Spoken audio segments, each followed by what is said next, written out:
मैत्रिणींनो नमस्कार.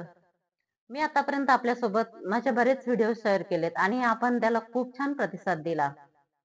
आज मात्र बऱ्याच दिवसांनी मी आपल्यासोबत एक आगळा वेगळा विषय घेऊन येत आहे, प्रवास. आणि आपल्याला सांगायला खूप आवडेल की मला प्रवास करायला खूप आवडते. मागच्या वर्षी मी सप्टेंबरमध्ये दुबईला जाऊन आले आणि खरं म्हणजे हाही माझा प्रवास आपल्यासोबत मला शेअर करायचा होता. पण काही कारणास्तव चला आज करू आपण उद्या करू असं करता करता तो माझा प्रवास राहून गेला. आणि त्यामुळं मी आता जेव्हा काश्मीरला गेले तेव्हापासून हेच डोक्यात ठेवलं, की आपला हा प्रवास माझ्या मैत्रिणींसोबत आणि जेवढे जण माझा हे व्हिडिओ वगैरे बघतात, त्या सर्वांसोबत मला शेअर करायचा आणि त्यांनाही आनंद द्यायचा. म्हणून हा व्हिडिओचा खटाटोप आज मी करत आहे. तर आम्ही 20 एप्रिलला वाशिमवरून काश्मीरला निघालो. दीडची ट्रेन होती आमची. एक वाशिमचाच ग्रुप आहे योगा ग्रुप. तर त्या ग्रुप सोबत मी जॉइन झाले. आमच्याच एरियातल्या बऱ्याच मैत्रिणी वगैरे होत्या. त्याच्यामुळं काश्मीरचा टूर आम्ही म्हणजे त्यांच्यासोबत करण्याचं मी ठरवलं. आणि अर्थातच घरच्यांची परवानगी वगैरे असतेच कारण प्रवास हा माझा आवडता विषयच आहे. त्यामुळे घरून मला कधीच असं होत नाही, की प्रवासाला जायचं, नाही जायचं. तो माझाच विषय असतो, की नाही मला जायचंय. तर आम्ही सर्वजण 1:30च्या ट्रेननी आग्र्याला पोहोचलो. आणि आग्र्याला सुरुवातीला आम्ही फतेहपूर सिक्रीला गेलो. तिथलं सगळंच ते निसर्ग वगैरे तिथल्या त्या वास्तू ऐतिहासिक तिथलं सगळं पाहिल्यानंतर आम्ही लाल महाल पाहायला गेलो. लाल महालामध्ये छत्रपती शिवाजी महाराज आणि छत्रपती संभाजी महाराज यांचा इतिहास ती वास्तू पाहिल्यानंतर परत त्या आठवणी ताज्या झाल्या आणि तो इतिहास आम्ही परत जिवंत केला असं म्हणता येईल. स्वतःच्या डोळ्यांनी ते पाहिल्यामुळं खरं तिथे काय घडलं असेल, कसं असेल हे सगळं काही परत एकदा अनुभवलं.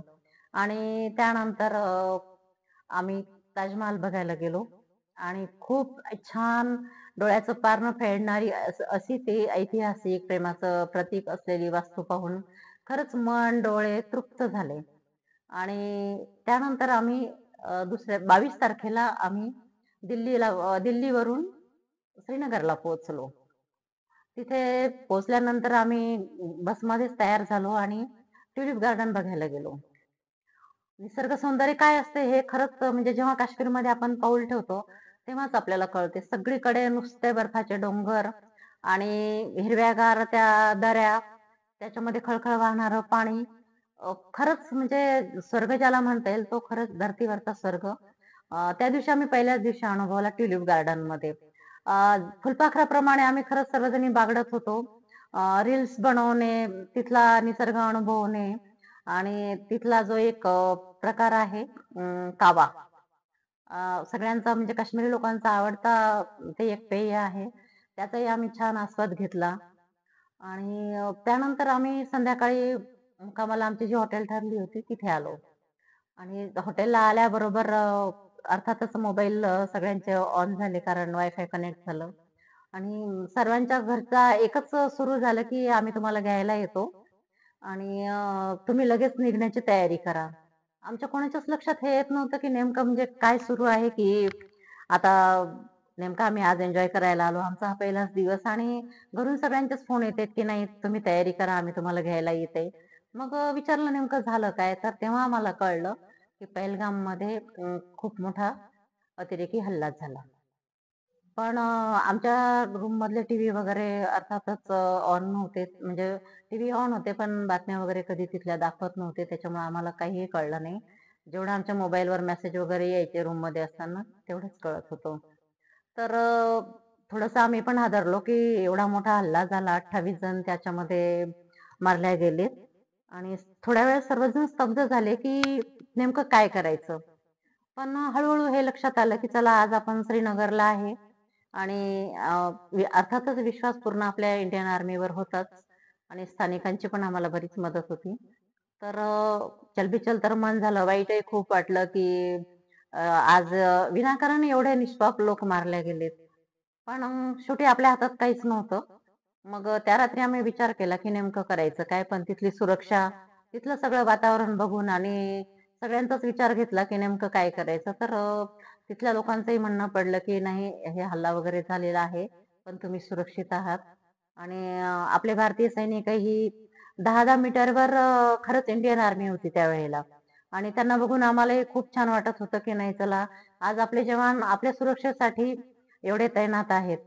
आणि मग ते सगळं वातावरण पाहून आम्ही विचार केला, की नाही ठीक आहे, आपण आपला टूर जर पूर्ण करू शकलो जेवढ्या दिवसाचा, तर तेवढा आपण करू. जर आपल्याला असं वाटलं, की नाही आपण इथे सुरक्षित नाही, तर आपण परत निघू.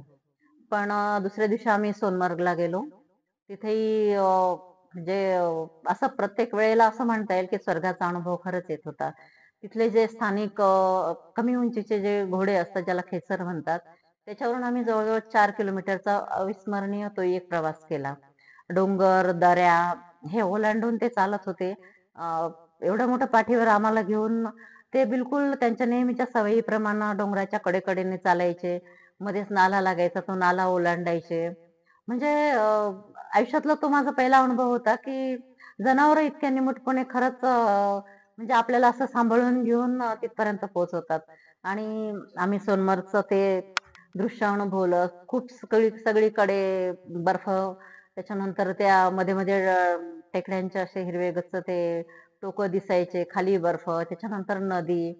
अ, म्हणजे प्रत्येक वेळेला असं म्हणता येईल, की आमचं मन फुलपाखरासारखं होत होतं आणि शरीरही तशाच क्रिया करत होतं. तिथले मग आम्ही तिथल्या राईड केल्या.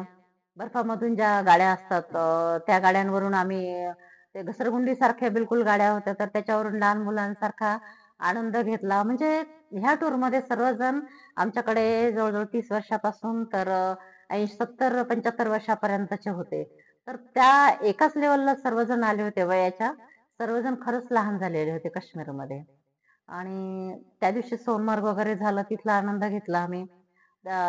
निसर्ग तर अनुभवलाच, पण तिथलं थोडेसे खाद्यपदार्थही रस्त्याने अनुभवले. कारण आमच्या ड्रायव्हरनी सांगितलं होतं, की इथलं ते कांद्याचे भजे वगैरे खूप टेस्टी मिळतात.